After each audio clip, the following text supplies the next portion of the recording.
పెళ్ళంటే ఇలా జరగాలి, అన్ని పెళ్ళిళ్ళు ఇలాగా జరగవు. చాలా చాలా కన్ఫ్యూజన్గా కూడా కొన్ని పెళ్ళిళ్ళు జరుగుతూ ఉంటాయి. కానీ ఇక్కడ పెళ్ళికి వెళ్తే మాత్రము ఎంత మంచిగా, ఎంత సాంప్రదాయబద్ధంగా జరిగింది అంటే 1/1. అదేంటి అన్ని పెళ్ళిళ్ళు బాగానే జరుగుతాయి కదా అని అనుకోవచ్చు.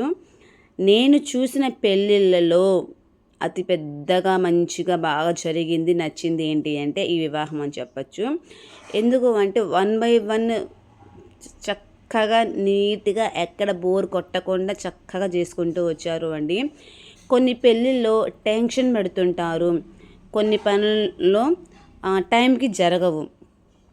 కానీ ఇక్కడ ఈ పని అయిన తర్వాత ఇంకో పని రెడీగా ఉంటుందన్నమాట. సో అందుకు చెప్తున్నాను, ఎటువంటి టెన్షన్స్ లేకుండా, ఎటువంటి హడావిడి లేకుండా, ఎటువంటి గొడవలు లేకుండా. గొడవ అంటే ఒకరు మాట్లాడుతుంటే ఇంకొకరు మాట్లాడుతూ ఇలా కాదు, చాలా చక్కగా చూసే కొద్దీ చూడాలనిపించింది ఈ వివాహం మాత్రము. మరి అన్ని పెళ్ళిళ్ళు అలా ఉంటాయా చెప్పండి? ఏదో ఒకటి డిస్టర్బెన్స్ మాత్రం ఖచ్చితంగా ఉంటుంది. కొన్ని పెళ్ళిళ్ళు పిల్లల అల్లరి ఉంటుంది, కొన్ని పెళ్ళిళ్ళలో పెళ్లి కూతురు పెళ్లి కొడుకు రెడీ అవ్వకపోవడం ఉంటుంది, కొన్ని పెళ్ళిళ్ళ ముహూర్తం దాటిపోయిన తర్వాత ఇలా కొన్ని జరుగుతూ ఉంటాయి అన్నమాట డిస్టర్బెన్స్గా.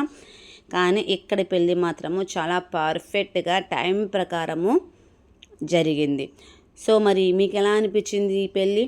మరి మీరు వెళ్ళిన పెళ్ళిళ్ళలో, చూసిన పెళ్ళిళ్ళలో ఏ పెళ్ళి ఇష్టమో, నచ్చిందో ఖచ్చితంగా కామెంట్ చేయండి.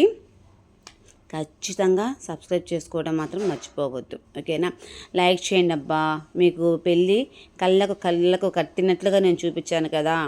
మరి ఈ వివాహము, ఈ పెళ్ళి కొడుకు పెళ్ళి కూతురు కనుక బాగున్నట్లయితే, నచ్చినట్లయితే ఖచ్చితంగా లైక్ చేసి నాకు సపోర్ట్ చేయవలసిందిగా మనస్ఫూర్తిగా కోరుకుంటున్నాను. ఇంతవరకు సపోర్ట్ చేసిన ప్రతి ఒక్కరికి చాలా చాలా చాలా థ్యాంక్స్ చెప్పుకుంటున్నానండి. Thank you friends.